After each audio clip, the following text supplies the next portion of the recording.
When Nissan decided to pair the humble family hatch with the small SUV back in the early noughties, the Qashqai was born, and with it came a whole new segment, the crossover.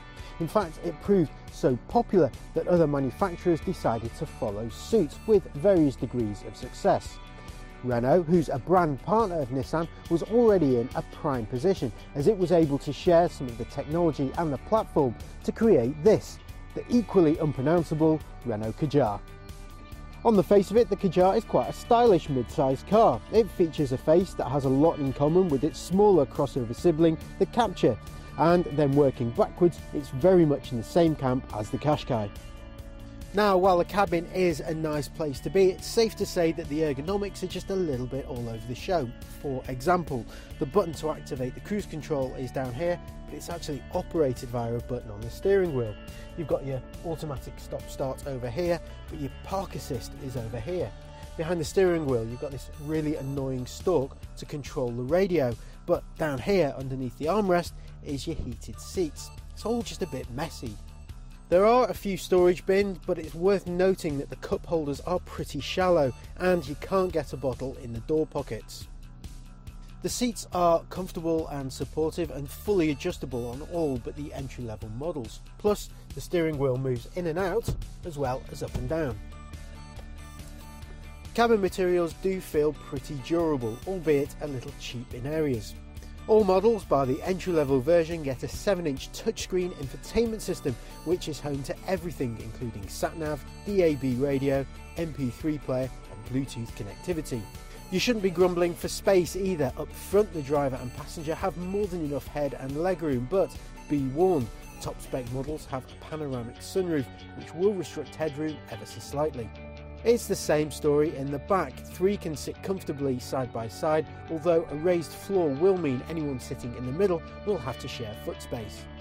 The boot is one of the biggest in its class, marginally bigger than the Qashqai, and it does all the usual party pieces when it comes to split folding rear seats.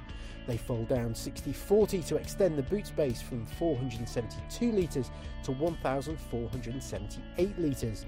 It's just a shame the rear seats don't slide back and forth like they do in some rivals. There isn't what we'd consider a weak engine in the lineup. Even the 1.2 litre petrol will cope with most of what's asked of it.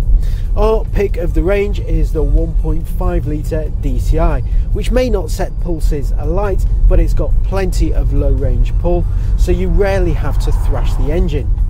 Drive it carefully and it'll return a respectable official claimed average fuel economy of 74.3 miles per gallon and emissions of just 99 grams per kilometre of CO2.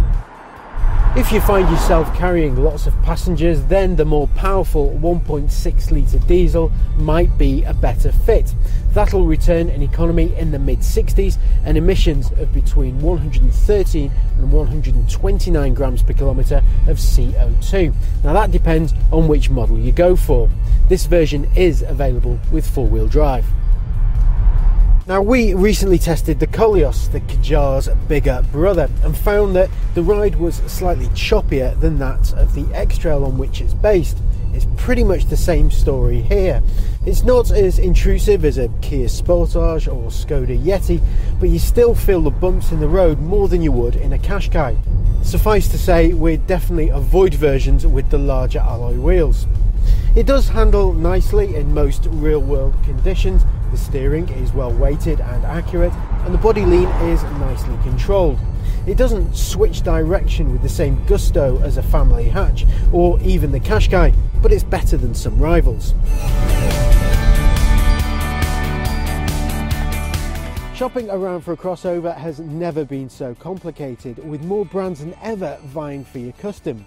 Renault has had a good starting point though, sharing most of the lessons learned from Nissan and the Qashqai.